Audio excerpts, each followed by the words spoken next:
গণতান্ত্রিক অধিকারের ভিত্তিতেই কিন্তু দেশটা স্বাধীন হয়েছে। সেই গণতন্ত্র থেকে যতবার আমরা হোঁচট খেয়েছি, যতবার বৈষম্য সৃষ্টি করেছি, ততবার কিন্তু বাংলার জনগণ জেগে উঠেছে। তার অতীতে যাব না, তার প্রকৃষ্ট ইতিহাস সাক্ষী হয়ে থাকবে এই ৩৭ জুলাই ৫ আগস্ট ২০২৪। আজকে ৫ আগস্টের সেই বিপ্লবকে স্মরণ করতে গিয়ে আজকে সেই গণভবনে যে জাদুঘরের উদ্বোধন করা হলো, মাননীয় প্রধানমন্ত্রী জনাব তারেক রহমান সাহেব উদ্বোধন করলেন, একটা আলোচনা সভা ছিল। সেখানে একজন শহীদের মা, তার ১৬ বছর বয়সের একটা সন্তান যে শহীদ হয়েছে, তার মা বাবার কাছ থেকে বিদায় নিতে গিয়ে মা বাবার নিষেধ শোনার পরে নিজের রুমে দরজা বন্ধ করে লেখা যে চিঠিটা ৮-৯ লাইনের, সেই চিঠিটা পড়লে কারো চোখের পানি থেমে থাকবে না। সে কি বলে, কি দেশপ্রেম তার ভিতরে ছিল, যে কি লেখে সে বাবা মার কাছ থেকে বিদায় নিয়ে সে শহীদ হয়ে গেল জুলাই মাসের আন্দোলনে।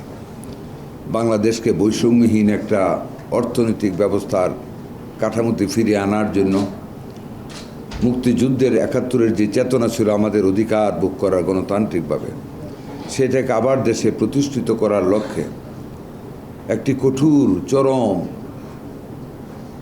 একটি নিষ্ঠুর স্বৈরাচারের হাত থেকে এদেশে ১৮ কোটি মানুষকে বাঁচানোর লক্ষ্যে যারা সেই জুলাই বিপ্লবে অগ্রগামী ভূমিকা পালন করে যারা নিহত হয়েছে, শহীদ হয়েছে, তাদের আত্মার প্রতি অবনত মস্তকে শ্রদ্ধা নিবেদন করে আমি এবং আমরা মন্ত্রণালয়ের পক্ষ থেকে সহমর্মিতা এবং শ্রদ্ধা জানাই যারা আহত, যাদের হাত নাই বা পা নাই বা চক্ষু নাই চিরদিনের জন্য, তাদের প্রতি আমি আমার সহমর্মিতা জানাই। মৌলানা আব্দুল হামিদ খান ভাসানীর সেই আসসালামু আলাইকুম থেকে শুরু করে ছাত্ররা যে আন্দোলন করেছে বাংলা ভাষা কায়েমের মাধ্যমে, সেই ৫২ থেকে স্বাধীনতার সূত্র হয়। সেই ৫২-র চেতনা, ৬১-এর আন্দোলন, ৬৯-এর গণ অভ্যুত্থান, ৭১-এর মুক্তিযুদ্ধ, ৯০-এর স্বৈরাচার বিরোধী আন্দোলন, তার সব কিছুরই প্রতিফল একত্রিত হয়ে ২০০৪ হয়েছে জুলাই ২৪। সেই বিপ্লব, সেই দানাবাঁধা খুব সব কিছুকে অবসান ঘটিয়ে যে বিজয় ছিনিয়ে এনেছে আমাদের ছাত্র যুবকেরা, ছাত্র জনতা, বাংলাদেশের নারী পুরুষেরা, এটা অক্ষয় হয়ে থাকবে বাংলার বুকে, ক্ষয় হবে না কোনো দিন। তাদের প্রতি আমাদের পরম শ্রদ্ধা, তাদের প্রতি আমাদের আজীবন কৃতজ্ঞতা থাকবে। স্বাস্থ্য মন্ত্রণালয় হিসেবে আমাদের আজকে শপথ নেওয়ার দিন, যেহেতু আমরা সবাই জুলাই যুদ্ধ দেখেছি, বিপ্লব দেখেছি, আমরা দুর্নীতিমুক্ত একটি স্বাস্থ্য মন্ত্রণালয় কায়েম করব, এই শপথ আজকে আমাদেরকে নিতে হবে এবং আমরা সকলের জন্য সুস্বাস্থ্য দান করব, এই নিশ্চয়তা প্রদান করতে হবে। এটাও আমাদের আজকে শপথ নিতে হবে। আমাদের সরকার, আমাদের দেশের মানুষ স্বাস্থ্য সেবা চায়, আমরা সেই সেবা দানের জন্য দায়িত্ব আমাদের উপর। জুলাই যোদ্ধারা যেভাবে দেশের প্রতি দায়িত্ব পালন করেছে, আমরা দেশের একটি অংশ হিসাবে আমাদের মেহনতি মানুষগুলিকে স্বাস্থ্যসেবা সুন্দরভাবে দিনে দিনে উন্নত করে নিশ্চিত করার লক্ষ্যে আমাদেরকে নিরলস প্রচেষ্টা করতে হবে।